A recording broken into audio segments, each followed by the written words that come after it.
हमने आपको कल भी बताया था कि देश में सभी को जलता बांग्लादेश दिखाई दे रहा है, लेकिन कांग्रेस के नेताओं को इस आपदा में नरेंद्र मोदी के खिलाफ माहौल बनाने का अवसर दिख रहा है, ताकि वो नरेंद्र मोदी को हटाने का लोकतांत्रिक तरीका तो अपनाकर भी विफल हो रहे हैं। सड़क का रास्ता अपनाया जाए। कल सलमान खुर्शीद ने कहा था कि बांग्लादेश जैसे हालात भारत में हो सकते हैं। आज कांग्रेस के एक और नेता रहे मणिशंकर अय्यर ने इससे आगे बढ़कर बात कह दी कि भारत में तो बांग्लादेश जैसे हालात बन चुके हैं। मणिशंकर अय्यर ने क्यों ऐसी बात कही, एक बार वो सुनिए, फिर आगे की बात बता। ये जो बेरोजगारी है वो बहुत बढ़ चुका है आर्थिक विकास के बावजूद। मतलब वहाँ की परिस्थिति और हमारी परिस्थिति में काफ़ी एक कंपैरिजन कर सकते हो। हम ये भी कह सकते हैं कि जैसा कि शक पैदा हुआ लोगों के मन में बांग्लादेश में कि ये फ्री एंड फेयर इलेक्शन है क्या, वैसे ही शक यहाँ भी आने लगे हैं। वहाँ तो उभर गए हैं, लेकिन यहाँ भी वो शुरू हो गए हैं। तो जो सबक हमें सीखनी है वो ये है कि विकसित भारत बनाना एक चीज़ है, लेकिन वो आज़ाद भारत होगी क्या? मणिशंकर अय्यर अपने ही बातों में कुछ ऐसी बातें कह रहे हैं जो कांग्रेस के ही नैरेटिव को फेल करती है। कांग्रेस का नैरेटिव है कि नरेंद्र मोदी ने इस देश की अर्थव्यवस्था को डुबा दिया, लेकिन मणिशंकर अय्यर कह रहे हैं कि आर्थिक विकास के बावजूद देश में अगर बेरोजगारी है तो उसको लेकर नाराजगी हो। मतलब मान रहे हैं कि आर्थिक विकास तो हुआ है। विकसित भारत के बावजूद क्या आजादी है, यानी मान रहे हैं कि विकसित भारत तो हुआ है। चलिए आधा पार्ट तो कम से कम सही मान रहे हैं, आधा गिलास तो भर दिया, जो बाकी आधा खाली दिखा रहे हैं उसको भी मैं भर देता हूं फैक्ट्स के साथ। जो ये कह रहे हैं कि वहां पर भी चुनाव को लेकर मन में लोगों के शक पैदा हुआ, बहुत शक पैदा नहीं हुआ, शक पैदा किया गया और यहां भी आप लोग वही कर रहे हैं। यानी जो मॉडल बांग्लादेश का है वही मॉडल एक तरीके से कांग्रेस पार्टी इतने सालों से, इतने वक्त से इस देश में इंप्लीमेंट करने का प्रयास कर रही है। सवाल तो यह पूछा जाना चाहिए कि उस मॉडल को तैयार कौन कर रहा है जो हर देश में बट रहा है। यहां संविधान खत्म होगा, सेम नैरेटिव अमेरिका के चुनाव में। बांग्लादेश में चुनाव गड़बड़ है, वही सेम नैरेटिव इंडिया में। यह कहां से कंट्रोल हो रहा है नैरेटिव? कल सलमान खुर्शीद का बयान, आज मणिशंकर अय्यर का ऐसा बयान, यह सिर्फ सहयोग है? नहीं बॉस, ये पब्लिक के अंदर ये लोग धीरे धीरे इंजेक्ट कर रहे हैं कि गड़बड़ हो रहा है, गड़बड़ हो रहा है, गड़बड़ हो रहा है। कोई गुस्से में रिएक्ट करे, कोई निराश होकर रिएक्ट करे, कुछ तो करे, लेकिन रिएक्ट तो करे। यही प्रयास दिख रहा है। क्योंकि मणिशंकर अय्यर के बारे में ये याद रखिए, ये वही मणिशंकर अय्यर हैं जो कह चुके हैं कि पाकिस्तान को इज्जत दी जाए क्योंकि उनके पास एटम बॉम्ब है। ये वही मणिशंकर अय्यर हैं जो 1962 में भारत पर चीन के हमले को कथित हमला कह चुके हैं और फिर माफी मांगी। ये वही मणिशंकर अय्यर हैं जो पाकिस्तान जाकर ये कहते हैं कि मुद्दों को सुलझाना है तो मोदी सरकार हटाओ। अब मणिशंकर अय्यर जैसे नेता जब ये कह रहे हैं कि बांग्लादेश जैसे हालात भारत में हैं क्योंकि भारत में चुनावों पर शक हो रहा है, तो उन्हें इस बात का भी जवाब देना चाहिए कि अगर चुनावों पर शक है तो क्यों इंडी गठबंधन चुनाव नतीजों को अपनी जीत बता रहा है और मोदी की हार बता रहा है? अगर शक है तो बोलो कि हम भी नहीं जीते हैं। अगर चुनावों में गड़बड़ी हुई तो कैसे कांग्रेस अपनी 99 सीटों के आने पर मस्ती में झूम रही है, राहुल गांधी को गजब का नेता बता रही है? लेकिन लोगों के अंदर शक पैदा करना है, लोगों को उकसाना है, जिससे भारत में भी वही सब हो जो दूसरे देशों में हो रहा है। क्या ये लोग यही नैरेटिव पे काम कर रहे हैं? हर संस्था पर सवाल उठा देना, हर संस्था पर संदेह पैदा करना और हर बात में राजनीति घुसेड़ देना, यही सब इंडी गठबंधन कर रहा है। जैसे आप विनेश फोगाट के मामले में देखिए, पूरा देश एक साथ है और इंडी अलायंस और उनके चिंदी मीडिया या उनके जो मीडिया है समर्थक, उसका अलग नैरेटिव चल रहा है।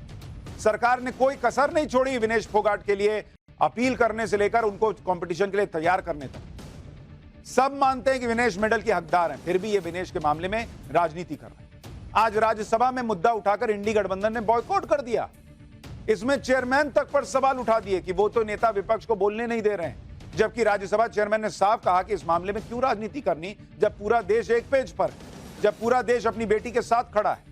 लेकिन नरेंद्र मोदी के खिलाफ सियासी स्कोरिंग करनी है और अपने नंबर बढ़ाने हैं, पब्लिक के अंदर गुस्सा भरना है। भाई भरना है, बोलते जाओ, एक ही चीज बोलते जाओ, बोलते जाओ। 10 लोग कहेंगे कि यह गलत बोल रहे हैं, 2 तो मानेगा, 3 तो मानेगा, वो 2 जाके 5 को बोलेगा। झूठ ऐसे ही तो फैलता है। विनेश मामले को संसद में उठाकर ऐसा दिखाया जा रहा है कि जैसे विनेश की चिंता सिर्फ इंडी गठबंधन को। इसी में हंगामा हुआ, बायकॉट हुआ। देखिए आज राज्यसभा में क्या हुआ। Yesterday only we raised this issue, Sir. and it is a very important issue, Sir. not only concerned to a particular Sir, what is the individual. point you are making? No, this Fogart You want to discuss it? discuss, Exactly goes to- and who is behind this, and how only 100 Sir, nothing else grams. is going on record. Nothing else is going on record. I will not allow the House to be used as such a platform. Please, sorry. Avail the rules, sorry.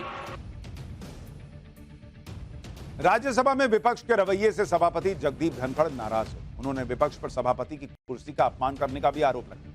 उन्होंने ये तक कह दिया कि विपक्ष को लगता है जो व्यक्ति सभापति के चेयर पर बैठा है वो इसके लायक नहीं। जगदीप धनखड़ इतना नाराज हुए कि वो रोज रोज अपमान होने का आरोप लगाते हुए कुछ देर के लिए कुर्सी से उठकर चले गए। सुनिए विपक्ष के रवैये पर सभापति जगदीप धनखड़ ने क्या कहा। जो मैं हाल के दिनों में देख रहा हूं और जिस तरीके से चुनौती शब्दों से, पत्र के द्वारा, अखबार के माध्यम के द्वारा, एक प्रमुख अखबार, नाम नहीं लेना चाहता, कितनी गलत टिप्पणी की है मैंने देखा है। मेरे को यह चुनौती नहीं दी जा रही है, यह चुनौती सभापति के पद को दी जा रही है। और यह चुनौती, प्लीज, यह चुनौती इसलिए दी जा रही है कि जो व्यक्ति इस पद पर बैठा है वो इसके लायक नहीं है, ऐसा ये सोचते हैं। जो आज मैंने देखा है, जिस तरीके का व्यवहार सदस्य ने किया है, शारीरिक रूप से किया है, जिस तरीके का व्यवहार इधर से भी हुआ है, मैं कुछ समय के लिए यहां बैठने में अपने आप को सक्षम नहीं पा रहा हूं। मैं दुखी मन से जा रहा हूं। नमस्कार।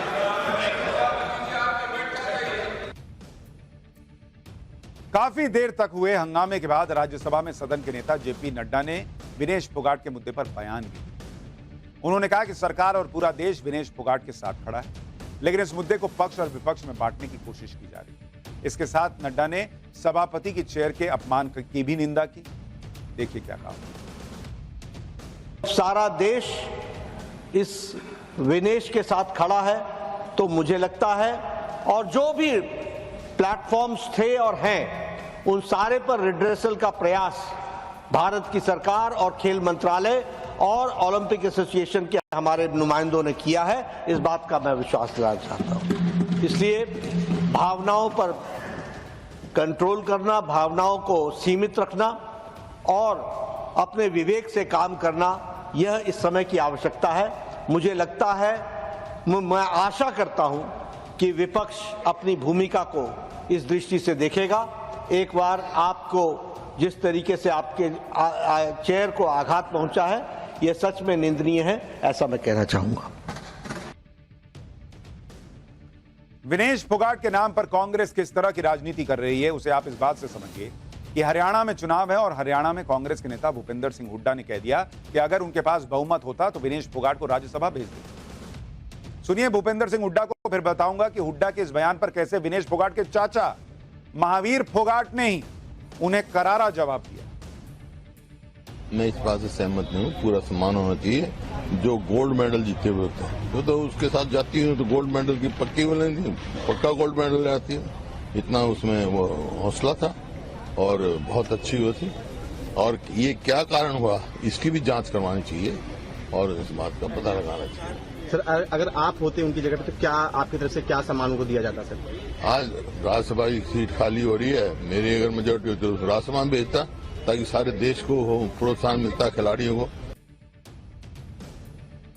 पहले तो कोई पूछे भूपेंद्र सिंह हुड्डा से कि पूरे देश में कई राज्यसभा की सीटें खाली हो रही हैं, कहीं से भेज दीजिए, पूरा इंडिया अलायंस मिल जाए और भेज दे विनेश फोगाट को। लेकिन कहना कुछ और है और अंदर नीयत कुछ और है। जब यह भेद होता है तो सिर्फ बयान दिए जाते हैं। भूपेंद्र सिंह हुड्डा के राज्यसभा भेजने वाले बयान पर तो विनेश फोगाट के चाचा महावीर फोगाट ने ही जवाब दे दिया। कहा कि जब हुड्डा की सरकार थी तो गीता फोगाट को राज्यसभा क्यों नहीं भेजा।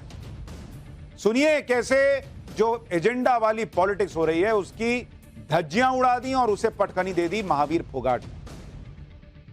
देखिए, जो 2005 में और 2010 में जब कॉमनवेल्थ गेम हुआ था उस टाइम जो है बबीता ने जो सिल्वर मेडल लिया था, गीता ने गोल्ड मेडल लिया था। जो पहली रेसलर थी जो हिंदुस्तान की जिसने जो कॉमनवेल्थ में गोल्ड मेडल लिया।